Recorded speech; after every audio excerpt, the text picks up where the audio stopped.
যদি আমি তোমায় এটা জিজ্ঞেস করি এই বিন্দু দুটোর রং কি, আমি জানি তুমি বলবে এটা লাল এবং এটা নীল, কিন্তু রুমে কি লাল আলো জ্বলছে নাকি নীল আলো জ্বলছে, নাকি কোনো আলোই জ্বলছে না? জ্বলছে, সেটা লালও নয়, সেটা নীলও নয়, সেটা হচ্ছে সাদা। তা সত্ত্বেও তুমি এটাকে লাল এবং এটাকে নীল বলছো কেন? শুধু এই দুটো বলে নয়, তুমি তোমার পারিপার্শ্বিক স্থিতি থেকে যা যা রং দেখো, আলাদা আলাদা রংকে তুমি কেন দেখো, তার কারণটা আগে শুনে নাও। সবার প্রথমে কোনো জিনিসকে দেখার কারণ হচ্ছে প্রতিফলন। ভাই সাহেব, আমি যদি রুমটাকে এখন পুরো ডার্ক করে দিই, একদম ডার্ক, এক ফোঁটা আলো নেই, সবকিছু একদম আন্ডারগ্রাউন্ড যদি করে দিই, তখন তুমি কি শনাক্ত করতে পারবে? তখন কি তুমি বলতে পারবে স্যার এটা লাল এটা নীল? পারবে না, না। একটা অন্ধকার রুমে তো আইডেন্টিফাই করা সম্ভব নয়। তো দেখার জন্য কে দায়ী? সবার প্রথম স্যার আলো দায়ী। শুধু আলো থাকলেও হবে না, আলোটাকে কি করতে হবে? এর উপরে পড়বে, পড়ে তোমার চোখে ফিরে যেতে হবে, যেটাকেই আমরা কি বলবো? প্রতিফলন। তার জন্যই তুমি দেখতে পাবে। এবার গভীর প্রশ্ন, স্যার এর উপরে পড়ছে তো সাদা আলো, টিউব লাইট জ্বলছে, রুল লাইট জ্বলছে, তাহলে আমি এটাকে লাল আর এটাকে নীল কেন দেখছি? তার কারণ হলো ভাই সাহেব, সাদা আলোর মানে ওর মধ্যে আছে বর্ণালী, 7টা বর্ণালী, ভিভজিআর, বেনিয়া সহকলা। তো এই পার্টিকুলার জিনিসটা কি করছে জানো? এর উপরে পড়ছে 7টা, ও শুধুমাত্র 7টার মধ্যে যেটা লাল রং সেটাকে তোমার চোখে ফেরত পাঠাচ্ছে, বাকি 6টা রংকে ও শোষণ করে নিচ্ছে। বোঝা গেল? আর এটাকে তুমি বলবে নীল রং, এর উপরও কিন্তু সাদা আলোই পড়ছে, বাট এই ভাই সাহেব কি করছে? শুধুমাত্র নীল রংটাকে বাউন্স ব্যাক করে ফেরত পাঠাচ্ছে তোমার চোখে, বাকি 6টা কালারকেও কি করছে? ও শোষণ করে নিচ্ছে। তাহলে বলবে স্যার সাদা মানে কি? সাদা মানে আর কিছু না, সাদা আলো পড়লো, যে আলোটা ওর উপরে পড়বে ও কি করবে? 7টা কালারকেই তোমার চোখে ফেরত পাঠিয়ে দেবে, তাই তুমি ওকে সাদা দেখো। তাহলে এবার তুমি বলবে স্যার কালো মানে কি? সাদা সাদা, কালা কালা। কালো মানে আর কিছু না, যে আলোটা পড়বে ও পুরোটাই কি করবে? শোষণ করে নেবে। এবার তোমার মনে হতে পারে স্যার গোলাপি মানে কি? গোলাপি তো এরকম কোনো বেনিয়া সহকলাই নেই। আশা করি যারা একটু পেন্ট করতে ভালোবাসো তারা নিশ্চয়ই জানো যে সাদা এবং লালকে একটা পার্সেন্টেজ বা রেশিওতে যদি মিক্স আপ করা হয় তাহলেই কিন্তু গোলাপি রং উৎপন্ন হয়। সুতরাং এভাবে যত যত রং আমরা দেখি, যেভাবে যেভাবে আমাদের পারিপার্শ্বিক কালার, সবার প্রথমে এক তো প্রতিফলন হতে হবে, আলোক রশ্মি তার উপরে পড়বে, সেই জিনিসটার উপরে পড়বে, সেখান থেকে ধাক্কা খেয়ে কোথায় আসবে? আমাদের চোখে আসবে, তবেই আমরা দেখতে পাবো সেটাকে। আর দ্বিতীয়ত রঙের যে খেলা, কোনটার কি রং, সেই কনসেপ্ট আশা করি ক্লিয়ার হয়েছে। তাহলে আমরা যে রং দেখি, লাল নীল সবুজ গেরুয়া হোয়াট এভার, তো সেই জিনিসগুলো কি করে? ওই পার্টিকুলার রঙগুলোকে আমাদের চোখে ফেরত পাঠায়, কিন্তু বাকিগুলোকে কি করে? শোষণ করে নেয়। প্রতিফলন পড়বো, প্রতিফলনের সূত্র জানবো না, তাই কখনো হয়? আলোর প্রতিফলনের দুটো সূত্র তোমরা ছোট থেকে পড়ে আসছো। সবার প্রথমে কি জানো? যে আপতন যে কোণ, তার আগে একটা আপতিত রশ্মি বানিয়ে নিই।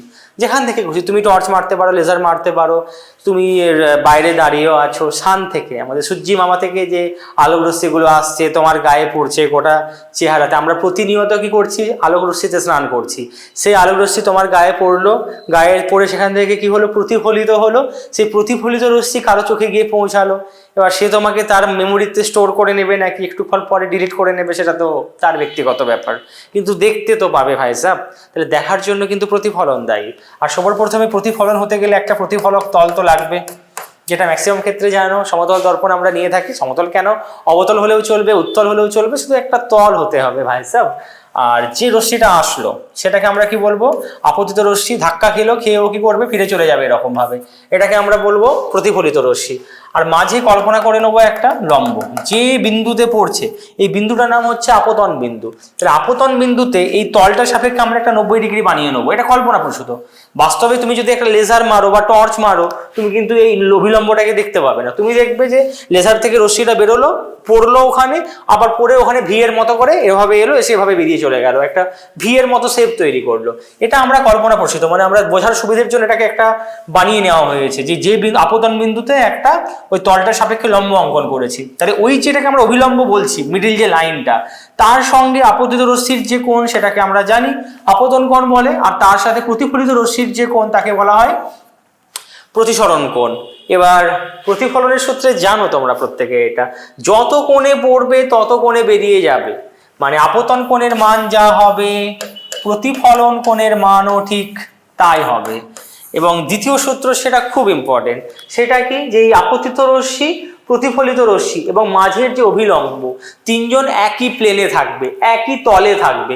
তলে থাকার অর্থ হচ্ছে মানে এরকম, এভাবে আছে মানে তিনটে। তুমি এটা বলতে পারো না স্যার অভিলম্বটা এরকম ভাবে হেলে যাবে আর এই দুটো এরকম ভাবে থাকবে, এটা সম্ভব নয়। এই যদি ওপরের দিকে উঠে যায়, আপতিত রশ্মিকে উঠতে হবে, প্রতিফলিত রশ্মিকেও উঠতে হবে, মানে তিনজন সবসময় একটা তলে থাকবে, এরকম আগে পরে হবে না, বা এই দুটো এরকম, এটাও হবে না, এটাও হবে না, তিনজন সবসময় এক লেয়ারে থাকবে, এক তলে থাকবে। কথাটার অর্থ ক্লিয়ার হয়েছে?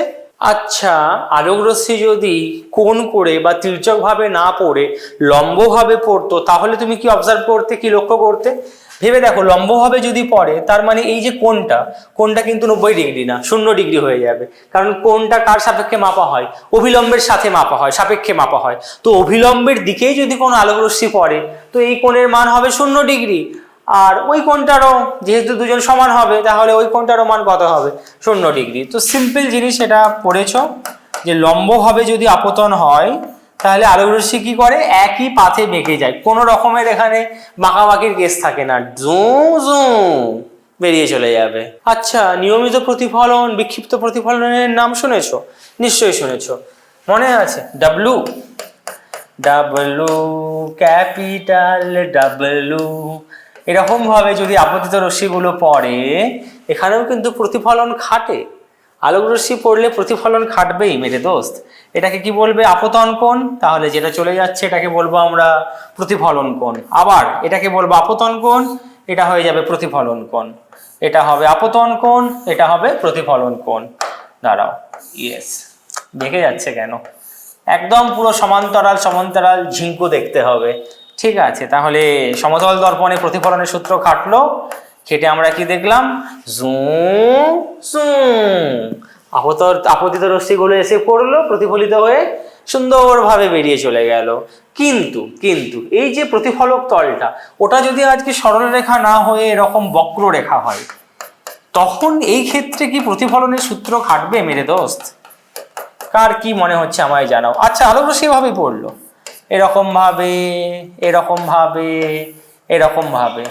আমার কোয়েশ্চেন, বিক্ষিপ্ত প্রতিফলনের ক্ষেত্রেও কি প্রতিফলনের সূত্র খাটে, নাকি শুধুমাত্র নিয়মিত প্রতিফলনের ক্ষেত্রে প্রতিফলনের সূত্র খাটে? কারণ অনেকেই বলবে, স্যার বিক্ষিপ্ত প্রতিফলনের ক্ষেত্রে তো সুন্দর মতো ডব্লু তৈরি হয় না স্যার, ওখানে তো স্যার একটা রশ্মি দেখি এদিকে চলে যায়, কোনো রশ্মি স্যার এদিক দিয়ে চলে যায়, কোনো রশ্মি আবার এদিক দিয়ে চলে যায়। তাহলে স্যার এখানে এরকম সুন্দর জিনিস তো তৈরি হলো না, তাহলে বোধহয় এখানে প্রতিফলনের সূত্র খাটে না। বাট খাটে, খাটে। প্রতিফলন হওয়া মানে প্রতিফলনের সূত্র খাটতে বাধ্য, সবকিছু সূত্র মেনে চলে, এই ক্ষেত্রেও হয়, কিন্তু কনসেপ্টটা আলাদা। এই ক্ষেত্রে দেখো, তুমি ডাইরেক্ট অভিলম্ব অঙ্কন করতে পারবে না। এখানে সমতল ছিল বলে তুমি সুন্দর সুন্দর করে 90 ডিগ্রি বানিয়ে ফেলেছো, এই ক্ষেত্রে করতে পারবে না। এই ক্ষেত্রে তোমায় কি করতে হবে? যেটি তোমার আপতন বিন্দু, সেই বিন্দুতে তোমায় একটা স্পর্শক অঙ্কন করতে হবে। আর একবার যেহেতু তুমি স্পর্শক পেয়ে গেলে, তার সাথে লম্ব করে তুমি কি অঙ্কন করে নিতে পারবে? তার সাথে তুমি লম্ব করে লম্বভাবে অভিলম্ব অঙ্কন করতে পারবে, এটা হলো তোমার অভিলম্ব। একই রকম ভাবে এই বিন্দুর জন্যও তাই, ওখানে স্পর্শক অঙ্কন করবে, লম্ব করে অভিলম্ব অঙ্কন করবে। আর একবার যদি তুমি অভিলম্ব পেয়ে যাও, আমরা জানি অভিলম্বের সাথে যত কোণে পড়বে ঠিক তত কোণে বেরিয়ে যাবে, তাহলে তখন আমাদেরকে প্রতিফলন রশ্মি বানাতে কোনো অসুবিধা হওয়ার কথা নয়। একই রকম ভাবে যে বিন্দু, আপতন বিন্দুতে আমরা কি করব, মানে প্রতিফলক তল যদি বক্র হয়, তখন আমাদেরকে একটা স্পর্শক অঙ্কন করতে হবে ওই আপতন বিন্দুতে, তার সাপেক্ষে তার সাথে লম্ব করে আমরা অভিলম্ব অঙ্কন করব। বাকি কনসেপ্ট একই গল্প, অভিলম্বের সাথে যত কোণে আপতিত হবে তত কোণে প্রতিফলিত হয়ে বেরিয়ে যাবে। প্রতিফলনের ফলে রশ্মির চ্যুতি, এটা আবার কি জিনিস স্যার? এটা আর কিছুই না, তুমি হতে চেয়েছো ডক্টর, ফ্যামিলির চাপে তুমি হয়ে গেলে ইঞ্জিনিয়ার, তাহলে ডাক্তার থেকে ইঞ্জিনিয়ারে শিফট হওয়ার যে জার্নি, সেটাকেই আমরা কি বলবো? বিজ্ঞানের ভাষায়, ফিজিক্সের ভাষায় চ্যুতিকোণ। তো ব্যাপারটা দেখে নাও একটু, এটা কোনো একটা প্রতিফলক তল আলোক রশ্মি ভাবে পড়লো, ভেবে দেখো যদি এখানে প্রতিফলক তলটা না থাকতো আজকে, তাহলে আলোক রশ্মি কি প্রতিফলন হতো, কি এইভাবে আলোক রশ্মি বেরিয়ে চলে যেত? তখন কোনো বাধা মানতো না, মুক্ত বিহঙ্গের মতো সোজা বেরিয়ে চলে যেত আলোক রশ্মি। কিন্তু প্রতিফলক তলটি থাকার ফলে তো এভাবে যেতে পারবে না, কি করবে? ওকে প্রতিফলনের সূত্র মানতে হবে। অভিলম্ব এখানে একটা থাকবে, তার সাথে ও যত কোণে পড়বে, ধরো আই কোণে যদি আপতন হয়, সমান কোণে বেরিয়ে চলে যাবে, এক্স্যাক্টলি আই কোণে বেরিয়ে চলে যাবে। তাহলে ওর যাওয়ার কথা ছিল এদিকে, হতে চেয়েছিলে তুমি ডক্টর, কিন্তু হয়ে গেলে ইঞ্জিনিয়ার। এই যে কোনটা, যেদিকে যাওয়ার কথা ছিল, যার সাথে পথ চলার কথা ছিল, আর বর্তমানে যার হাত ধরে তুমি হাঁটছো, এই দুটোর যে মধ্যবর্তী কোণ, বিজ্ঞানের ভাষায় একেই আমরা বলবো চ্যুতি কোণ। তো কত হবে ভেবে দেখো। এটা টোটালটাকে যদি আমরা দেখি, সরল রেখা 180 ডিগ্রি, মানে সরল কোণ এটা একটা, টোটালটা হচ্ছে 180 ডিগ্রি, তার মধ্যে তো এই পুরোটা হচ্ছে 180 ডিগ্রি, কিন্তু আমার তো লাগবে এইটুখানি। তাহলে এইটা কত হচ্ছে বলো, আই প্লাস আই, দেখতে পাচ্ছ আই প্লাস আই, দুটি চোখের মতো 2i। আর মোটটা কত হবে, মোটটা হবে 180। তাহলে এইটুকু কোণটা কত হবে, মোট মাইনাস 2i, তাহলে 180 মাইনাস 2i, এটাকেই আমরা বলবো চ্যুতি কোণ। আর চ্যুতি কোণকে আমরা ডেল্টা দিয়ে প্রকাশ করি, ঠিক আছে। তাহলে ডেল্টা হয়ে গেল। এটা কিন্তু সব রকমের দর্পণের জন্য নয়, সমতল দর্পণের জন্য, এটা মনে রাখতে হবে। সমতল দর্পণে চ্যুতির মান কত হবে, 180 মাইনাস 2 গণিত আপতন কোণ, কারণ জানো আই মানে আপতন কোণ। এটাকে অনেকে স্টাইল মেরে লিখতে পারে পাই মাইনাস 2i। যার সাথে তুমি পথ চলছো, পথ হাঁটছো, তার চেহারা থেকে আলোক রশ্মি বেরিয়ে তোমার চোখের লেন্স ভেদ করে রেটিনাতে তার যে প্রতিবিম্ব তৈরি করছে, সেটাকে তুমি বলবে সৎ। আর মনের ক্যানভাসে তুমি কল্পনাতে যার ছবি আঁকছো, সে হবে তোমার জন্য অসৎ। তাহলে সৎ মানে হলো বস্তু থেকে আলোক রশ্মি নির্গত হয়ে যদি কোনো একটা নির্দিষ্ট বিন্দুতে মিলিত হয়, বাস্তবে মিলিত হয়, অ্যাকচুয়ালি যদি মিলিত হয়, তখন আমরা তাকে বলবো সৎ। আর যদি মিলিত হচ্ছে এরকম মনে হয়, মনের ক্যানভাসে যদি তুমি কারো ছবি আঁকো, সেটা হয়ে যাবে অসৎ। তাহলে সৎ এবং অসৎ ব্যাপারটা ভালো করে বুঝে নাও। আমি যদি একটা লেন্স অঙ্কন করি, এখানে ধরো কোনো একটা বস্তুকে যদি রাখা থাকে, একটা দুটো রশ্মি যাবে কি লাখ লাখ রশ্মি এরকম ভাবে নির্গত হবে, লাখ লাখ কোটি কোটি রশ্মি এভাবে নির্গত হবে, গিয়ে তারা সাপোজ কোনো একটা বিন্দুতে মিলিত হলো। এই যে সত্যি করে যেহেতু মিলিত হচ্ছে, এই বিন্দুতে মিলিত হচ্ছে মানে এই বস্তুটার প্রতিবিম্ব তো এখানে তৈরি হবে। আর যেহেতু বাস্তবে বা সত্যি করে ওই বিন্দুতে মিলিত হচ্ছে একটা নির্দিষ্ট বিন্দুতে, তাহলে ওখানে যে প্রতিবিম্ব তৈরি হবে তাকে আমরা বলবো সদ্বিম্ব। কিন্তু ভেবে দেখো, যদি আমি এখানে একটা এরকম দর্পণ রাখতাম, সমতল দর্পণ রাখতাম, তার সামনে যদি বস্তুকে রাখতাম, হ্যাঁ আমি মানছি এই ক্ষেত্রেও আলোক রশ্মি লাখ লাখ কোটি কোটি বের হবে, একটা দুটো নয়। আমরা বোঝার সুবিধের জন্য 2-4টে দেখাই, আমি যেমন 5টা দেখাচ্ছি, তুমি এটা 5 কোটি রশ্মি বাস্তবে। এটা অনেকে ভাবে স্যার প্রতিফলন হতে গেলে তো দুটো রশ্মি দিয়ে হয়, বাস্তবে দুটো দিয়ে হয় না মেরে দোস্ত, ডিটেলিং আছে না। তুমি তো একদম পুরো কোষ টু কোষ দেখে নেবে কোথায় মেকআপটা ঠিকঠাক হয়েছে কিনা। তো তার মানে প্রত্যেকটা পয়েন্টে পয়েন্টে প্রতিফলন হয়, কয়েক কোটি প্রতিফলন হয়, বাট কোথায় তৈরি হচ্ছে সেটা দেখার জন্য সর্বনিম্ন আমাদের দুটো দিয়ে লাগে, তো ওই জন্য আমরা দুটো দিয়ে দেখাই। তো কি হবে বুঝতেই পারছো, আপতন বিন্দুগুলো আমি পেয়ে গেছি। আপতন বিন্দু যখন পেয়ে গেছি, ওখানে একটা অভিলম্ব অঙ্কন করবো, করে আলোক রশ্মি চলে যাবে এরকম ভাবে, এখানেও তাই আলোক রশ্মি চলে যাবে, এখানে এটাও চলে যাবে এরকম ভাবে, সমান্তরাল যাবে না অবশ্যই। কিভাবে হবে বুঝতে পারছো, যত কোণে হবে তত কোণে যাবে এরকম ভাবে, এখানেও তাই। এটা দেখো 90 ডিগ্রি, তো একই পথে ফিরে আসবে। এই ক্ষেত্রেও তাই, যত কোণে যাবে তত কোণে ফিরে আসবে, এই ক্ষেত্রেও তাই, যত কোণে যাবে তত কোণে ফিরে আসবে। ওপারে তো যাচ্ছে না। হ্যাঁ ভাই, দর্পণকে ভেঙে তো আলোক রশ্মি ভেতরে ঢুকতে পারবে না, না, আলোক রশ্মি পড়বে, ধাক্কা খেয়ে বেরিয়ে চলে যাবে, কারণ দর্পণ এটা ছিল লেন্স, একদিকে ঢুকে আর একদিকে বেরোতো। দর্পণের পিছনের দিকে কি করা থাকে, সিলভার দিয়ে একটা বেশ কোট করে দেওয়া থাকে, তো ওখানে তো সম্ভব নয় আলোক রশ্মি বাদিক থেকে ডান দিকে যাওয়া, তো ধাক্কা খেয়ে আবার এদিকেই ফিরে আসবে। কিন্তু তুমি যদি এইদিকে চোখ রাখো, চোখ, হ্যাঁ এটাও একটা চোখ অঙ্কন করছি, তুমি চোখ রাখলে তোমার কি মনে হবে, তুমি কি বাঁকা পথ অনুসরণ করতে পারবে? আমাদের চোখ না, মনে হবে মনে হবে মনে হবে মনে হবে পিছনের কোনো একটা বিন্দু থেকে আসছে, পিছনের কোনো একটা বিন্দু থেকে আসছে। আর এই যে দেখতে পেয়েছো এখান থেকে আসছে, বাস্তবে কিন্তু আসছে না, ইট সিমস, মনে হচ্ছে এই বিন্দুটা থেকে আসছে। তাহলে তুমি, এটা হতো অরিজিনাল বস্তু, তার প্রতিবিম্ব কোথায় তৈরি হলো, এখানে। তুমি কিন্তু এখান থেকে আসতে দেখবে না, তুমি কি বলবে দর্পণের পিছন থেকে আসছে, যেটা হয় ড্রেসিং টেবিলে যখন ঘন্টার পর ঘন্টা সময় কাটাও, যে প্রতিবিম্ব কোথায় দেখো, মনে হয় ড্রেসিং টেবিলের পিছন থেকেই আসছে, বাট ভাই ওর পিছনে তো দেওয়াল আছে, সেখান থেকে কি করে আসবে? তাহলে ওটাকে আমরা দেখতে তো পাচ্ছি, কিন্তু কল্পনা, তাহলে ওটাকে আমরা বলবো অসৎ। আর এই ক্ষেত্রে যেটা তুমি দেখছো বাস্তবে যখন একটা বিন্দুতে মিলিত হবে তাকে আমরা বলবো সৎ। সমতল দর্পণের ক্ষেত্রে একটা জিনিস কিন্তু আমি তোমায় প্রমাণ করে দেখাতে পারি, সেটা হলো যে এই যে আমাদের দর্পণ মিরর যেটা, সেখান থেকে এই যে বস্তুটার যা দূরত্ব হবে যদি 5 সেন্টিমিটার হয়, প্রতিবিম্ব যেটা পিছনে তৈরি হয় যেটাকে আমি অসৎ বললাম, সেটাও কিন্তু 5 সেন্টিমিটার দূরেই তৈরি হবে, না কম না বেশি।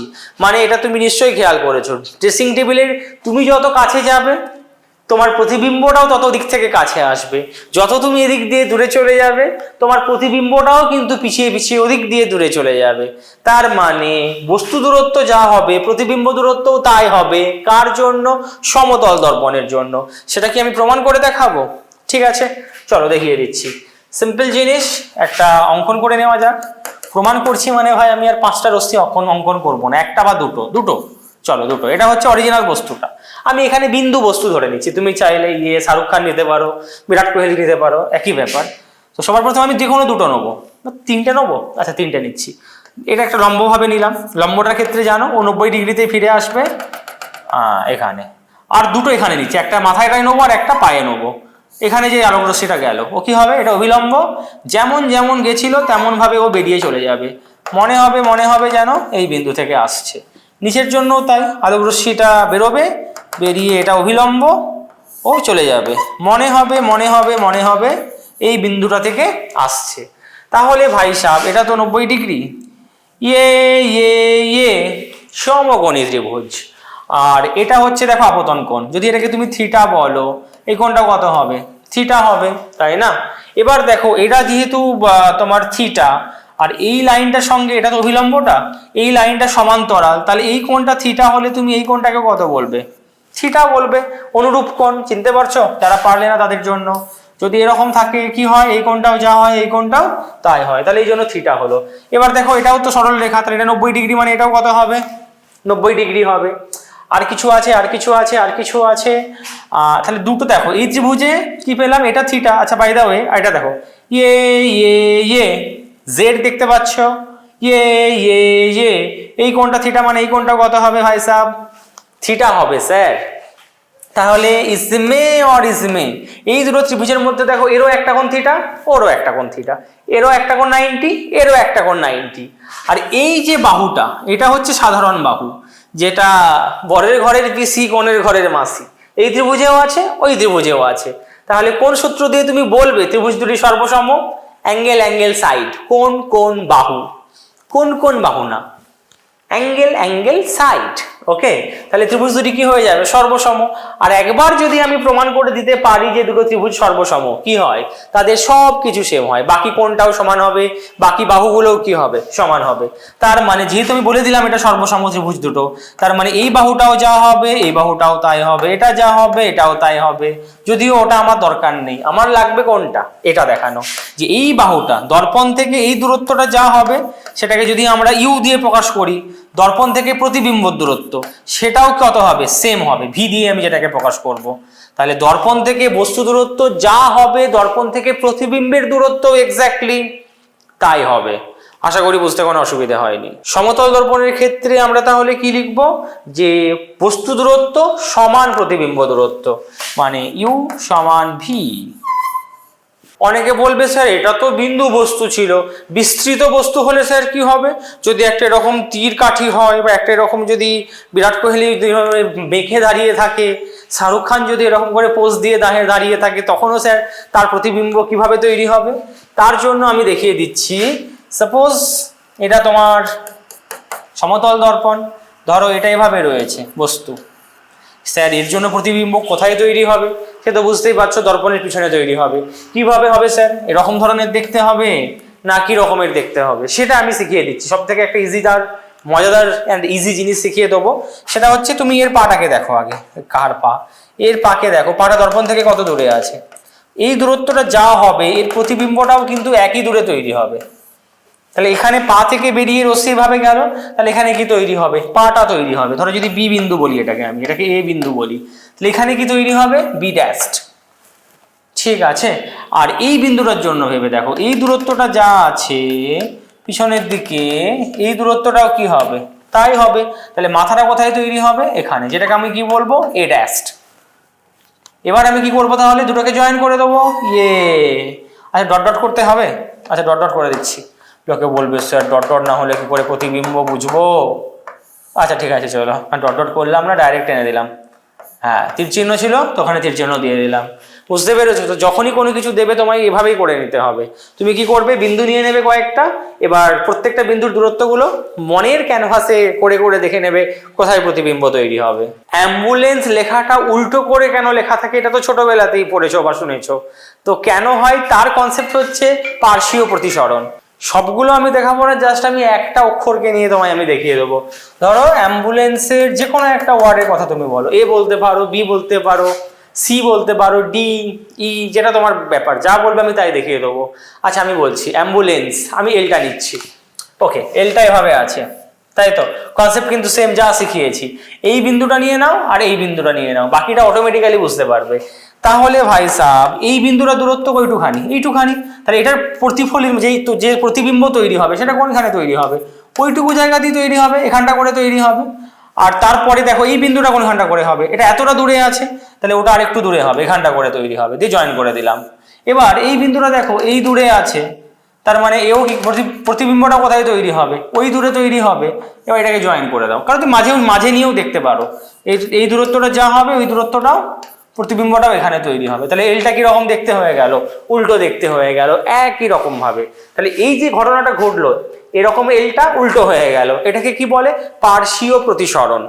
আর হবে না কাদের কাদের, কোন কোন অক্ষরের ক্ষেত্রে হবে না বলো, এটা আশা করি অনেকেই বুঝতে পারছো কাদের জন্য হবে না। যেমন ও এর ক্ষেত্রে ভাবো, হবে না, মানে হবে কিন্তু হলেও যা থাকবে, না হলেও তাই। একটা ড্রয়িং এখন আমি করব, যেটা দেখে বলতে হবে যে প্রতিবিম্ব কি আদেও তৈরি হবে নাকি প্রতিবিম্ব তৈরি হবে না। এটা হচ্ছে সমতল দর্পণ, আর বস্তুটাকে যদি আমি এখানটাতে রাখি, এখানে রেখেছি বস্তু, কি মনে হচ্ছে এই বস্তুর কি প্রতিবিম্ব এই দর্পণ দ্বারা তৈরি হওয়া সম্ভব, ইয়েস অর নো? আনসার দিতে হবে আমায়। কে আমায় বলবে কমেন্টে জানাও। এখন কিছু আমি ড্রয়িং করব না। এখানে কেউ একটা দাঁড়িয়ে আছে, ও বিন্দু একটা, ও বিন্দুতে এর প্রতিবিম্ব কি এই দর্পণ দ্বারা তৈরি হবে, এটা আমার ফার্স্ট কোয়েশ্চেন। আর দ্বিতীয় কোয়েশ্চেন হচ্ছে যদি তৈরি হয় কোনখানটা করে হবে, এখানটা, এখানটা, এখানটা, এখানটায়, কোন জায়গাটাতে হবে? কে আনসার দিতে পারে আমি দেখবো। দেখো এটা হলে সবাই আমায় বলে দিত, স্যার এটা যদি এরকম দিতাম যে লোকটা এখানে দাঁড়িয়ে আছে, এটা কোশ্চেন মুখের কথা, কোশ্চেন মুখে রয়ে যাবে, ঝট করে আনসার চলে আসবে। সবাই কি বলে দেবে, স্যার যত দূরে থাকবে পিছনের দিকেই স্যার তৈরি হবে, একদম তত দূরেই তৈরি হবে। এই দূরত্বটাকে ইউ বলবো বস্তু দূরত্ব, আর এটাকে বলবো প্রতিবিম্ব দূরত্ব ভি। ঠিক আছে, খুব ভালো কথা। এটার জন্য তো বললে, এর জন্য তো নেই বাবা পাশে মিরারটা দর্পণটা তো অনেকটা উপরে আছে, তাহলে এখানে কি সম্ভব? দেখো দুটো প্রান্তিক রশ্মি আমাদের অঙ্কন করতে হবে। বলছি প্রান্তিক রশ্মি মানে কি, একদম দর্পণের মাথায় আর একদম দর্পণের পায়ে। এই ক্ষেত্রেও হবে, যেমন এই ক্ষেত্রে আগেই করেছিলাম আমরা, একটা মিডিলটা নিতাম আর দুটো কি নিতাম, প্রান্তিক নিতাম। এটা এদিকে বেরিয়ে যাবে, ওটা ওদিকে চলে যাবে, মনে হবে যেন, সরি চিহ্নটা এদিকে হবে, মনে হবে যেন এই বিন্দু থেকে আসছে, তাহলে ওখানে একটা অসৎ প্রতিবিম্ব তৈরি হবে, কারণ এই যে মনে হওয়ার ব্যাপার আছে। ঠিক আছে, ওখানে কোনো অসুবিধা নেই। কিন্তু এই ক্ষেত্রে কিভাবে হবে মেরে দোস্ত, এই ক্ষেত্রে ব্যাপারটা আমি বলছি। এখানেও তুমি একই কাজ করো, দুটো অঙ্কন করে নাও। একটা কি নেবে, একটা এই বিন্দুতে আর একটা এই বিন্দুতে। আচ্ছা আমি সরল রেখা অঙ্কন করবো, তাহলে দেখতে বেশ ভালো লাগবে। সবার প্রথমে কি হবে, আপতিত রশ্মি একটা এখানে নেবো আর একটা এখানে নেবো। বাস্তবে কি দুটো রশ্মি দিয়ে হয়, কি 2 কোটি কোটি কোটি কোটি কোটি কোটি রশ্মি দিয়ে হয়? 2 কোটি কোটি কোটি কোটি রশ্মি দিয়ে প্রতিবিম্ব তৈরি হয়, দুটো দিয়ে হয় না। বাট অতগুলো বানানো তো আমাদের অকাতের বাইরে, তো আমরা জাস্ট সব থেকে সহজ, সব থেকে মিনিমাম দুটো নেবো, তাহলে এই জিনিসটা বোঝানোর জন্য। সবার প্রথমে এটা নিচ্ছি, এই কি হলো, আচ্ছা এটাকে কালারটা, ইয়েস, হ্যাঁ কি হলো, যাচ্ছে না কেন, যা বাবা যা। হ্যাঁ তাহলে এখান থেকে নিয়ে এই যে আপতিত রশ্মি হলো এই বিন্দুতে, আর একটা আপতিত রশ্মি নেবো একদম এখান থেকে এই বিন্দুতে। এবার আমরা কি অঙ্কন করবো বলো, অভিলম্বগুলো। এটা এর অভিলম্বটা হয়ে গেল, এটা ওর অভিলম্বটা হয়ে গেল। যেই আমি অভিলম্ব পেয়ে গেলাম, এবার আমি কি করব, প্রতিফলিত রশ্মিগুলো পেয়ে যাব। তাহলে এটা দেখো মোটামুটি এই কোণে আপতিত হচ্ছে, তাহলে এর প্রতিফলন কোণটা কেমন হবে, একই কোণে বেরিয়ে যাবে। তাহলে মোটামুটি ঠিক আছে, হ্যাঁ হ্যাঁ ঠিক আছে এটা। আর ওটার জন্য তাই, ওটা আমি অভিলম্ব পেয়ে গেছি। আর অভিলম্ব পেয়ে গেছি, মানে অভিলম্বর সঙ্গে যত কোণে আপতিত হয়েছে একই কোণে কি হবে, এটাও বেরিয়ে যাবে। তাহলে এটাও দেখো এই বিন্দু থেকে এমনিভাবে এরকম ভাবে বেরিয়ে যাবে, হ্যাঁ মোটামুটি এরকম। ঠিক আছে, তাহলে এটা হয়ে গেল, রশ্মিগুলো চলে গেল। বুঝতেই পারছো চলে যাচ্ছে এরকম ভাবে, তাহলে প্রতিবিম্ব কি হবে? এখানে তুমি যদি চোখ রাখো, চোখ রাখলে চোখ কি বলবে? আসছে। কোথা থেকে আসছে রশ্মিটা? কারণ চোখ তো আর এই বাঁকা পথ অনুসরণ করতে পারবে না, চোখ তো বলবে না এই রশ্মি গেল গিয়ে এরকম ভাবে ফিরে এলো। আলোক রশ্মি মানে আমাদের চোখ কিন্তু আলোক রশ্মির এই বাঁকা পথ বেন্ডিং ফলো করতে পারে না। তো সাদা মনে করা কাদা নিয়েও কি বলবে, রে স্যার এই তো এখানটা থেকে আসতে দেখতে পাচ্ছি, এই তো স্যার এখানটা থেকে, আচ্ছা সরল লেখা হবে কিন্তু এগুলো বাই দা ওয়ে। তার মানে চোখ কি বলবে? আচ্ছা একটু বেঁকে গেছে না, মোটামুটি এরকম জায়গাটা বুঝতে পারছো, বড় হয়ে গেছে, ছোট বাচ্চা নাও, ঠিক আছে এখানটা করে। তার মানে দর্পণ থাক বা না থাক, থাকলেও যেখানে প্রতিবিম্ব তৈরি হতো, দর্পণ না থাকলেও সেখানেই প্রতিবিম্ব তৈরি হবে। একটা আছে না, কি বলি না, যে ফুল ফুটুক বা না ফুটুক আজ বসন্ত, তো দর্পণ থাক বা না থাক প্রতিবিম্ব কিন্তু ওখানেই তৈরি হবে। দর্পণ নেই তো কি হয়েছে, মনে মনে একটা লাইন এঁকে নেবো ডট ডট ডট দিয়ে, সেই যে কল্পনাপ্রসূত লাইনটা তার থেকে ওর যে দূরত্ব, একই দূরত্বে কি তৈরি হবে?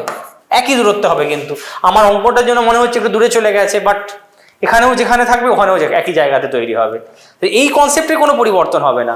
দর্পণ থাকলেও ইউ সমান ভি হবে, দর্পণ দূরত্ব, বস্তু দূরত্ব, প্রতিবিম্ব দূরত্ব একই হবে। আর দর্পণ না থাকলেও কি করবে, একটা ডট ডট দিয়ে লাইন অঙ্কন করে নেবো, একটা কল্পনাপ্রসূত, সেই লাইনটা থেকে যে লম্ব দূরত্ব হবে ওদিকের প্রতিবিম্বেরও একই লম্ব দূরত্ব হবে, তো ইউ সমান ভি এই ক্ষেত্রেও হবে। কিন্তু একটা জিনিসের চেঞ্জ হবে, কি হবে বলতো? মানছি দুটোর এমনি কোনো পরিবর্তন নেই, ইউ সমান ভি হলো। একটা জিনিস ভেবে দেখো, এই ক্ষেত্রে যে দুটো আমি প্রান্তিক রশ্মি নিয়েছিলাম, এটা একটা প্রান্তিক রশ্মি আর এটা একটা প্রান্তিক রশ্মি, ঠিক আছে? তো তাহলে এই প্রান্তিক রশ্মি দুটোর যে মধ্যবর্তী কোণটা, এই কোণটা, এই কোণটাকে বলা হয় দৃষ্টিক্ষেত্র। এই যে লেখা রেখেছি আমি, ইংলিশে বলে ফিল্ড অফ ভিউ, FOV, দৃষ্টিক্ষেত্র বা ফিল্ড অফ ভিউ। তাহলে এই ক্ষেত্রে কি ফিল্ড অফ ভিউটা অনেকটা বড়, আর শুধু বড় তাই নয়, বস্তুটা কোথায় আছে?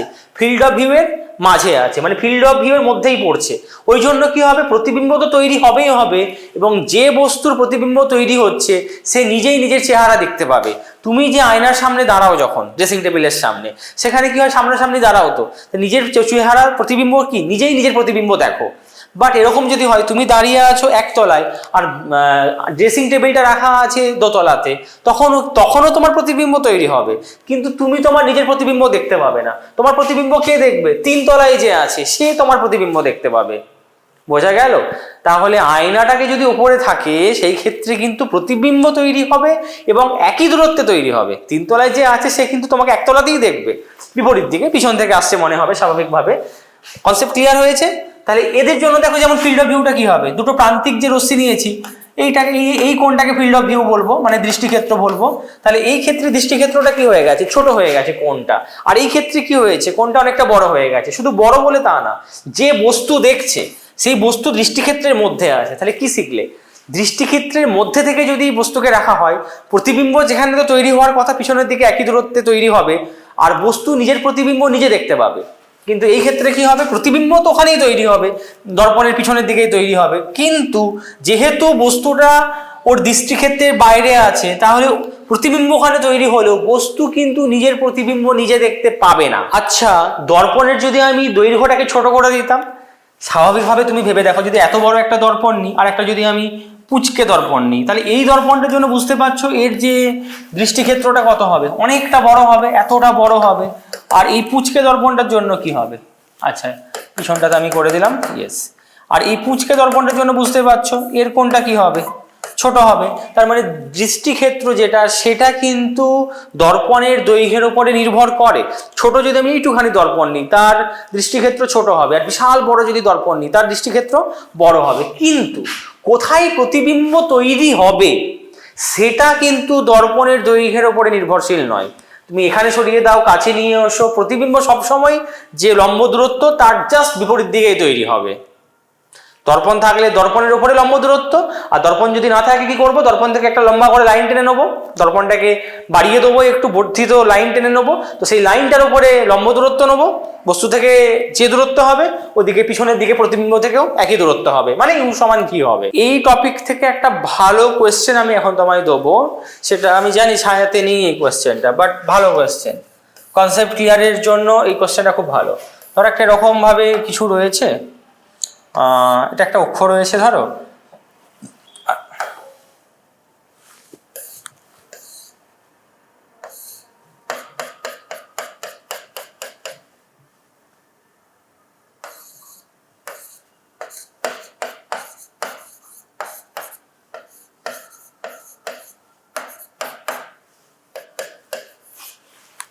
দর্পণটা 30 ডিগ্রি কোণে আনত আছে এবং বস্তুটা এক্স অক্ষের উপরে মূল বিন্দু থেকে 2 মিটার দূরে রাখা আছে, তাহলে বস্তুর স্থানাঙ্ক কত হবে, 2,0। তোমায় কি করতে হবে, তোমায় বের করতে হবে এর যে প্রতিবিম্ব তৈরি হবে তার স্থানাঙ্ক কত হবে। তাহলে কোশ্চেনটা হচ্ছে প্রতিবিম্বের স্থানাঙ্ক কত হবে, ঠিক আছে, প্রতিবিম্বের স্থানাঙ্ক কি করে করবে এটা জানো। সমান্তরাল দর্পণের ক্ষেত্রে কি হয়, যাই হোক না কেন, ইউ মানে বস্তু দূরত্ব আমরা কি বলি, আঁকা বাঁকা দূরত্বকে না, একদম কি করব, দর্পণের উপরে বস্তু থেকে একটা লাইন টেনে লম্ব অঙ্কন করব, একদম পাক্কা লম্ব।